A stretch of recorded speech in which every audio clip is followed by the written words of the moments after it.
બનાસકાંઠામાં ઉપરવાસમાં ભારે વરસાદને પગલે પાલનપુરની ઉમરદસી નદી વહેતી થઈ છે। નદીના પાણી જોવા માટે આજુબાજુના ગામડાઓના લોકો ઉમટી પડ્યા હતા અને નદીને વધાવી હતી। નદીમાં પાણી આવતા 50 ગામોને રાહત મળશે। નદી ફરી જીવંત બનતા ખેડૂતોમાં ખુશીની લહેર જોવા મળી છે। લાંબા સમય બાદ ઉમરદસી નદી ફરી જીવંત બની છે। ગ્રામજનોનું કહેવું છે કે 30 વર્ષ બાદ ઉમરદસી નદીમાં નવા નીર આવ્યા છે। પાલનપુર તાલુકાના વેડંચા ભાવિસણા માર્ગ પર લબડી નદીના પાણી ફરી વળતા જોવા મળ્યા હતા, જેને કારણે માર્ગ બંધ કરવાની ફરજ પડી હતી। અંદાજે 3 લાખ રૂપિયાનો રિપેર ખર્ચ કરવામાં આવ્યો હતો, જે વરસાદી પાણીમાં વહી ગયો છે। પશુપાલકો, વાહન ચાલકો અને રાહદારીઓ મુશ્કેલીમાં મુકાયા છે।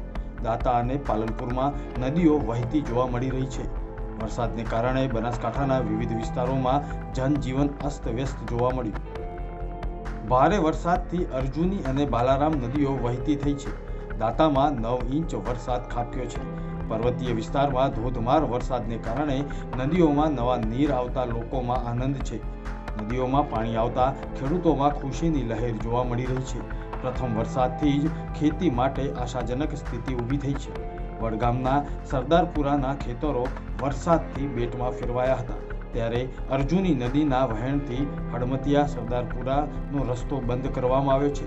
ધોધમાર વરસાદથી ખેતરોમાં પાણી ભરાતા નુકસાનની સ્થિતિ જોવા મળી રહી છે। બ્યુરો રિપોર્ટ, મુંબઈ સમાચાર।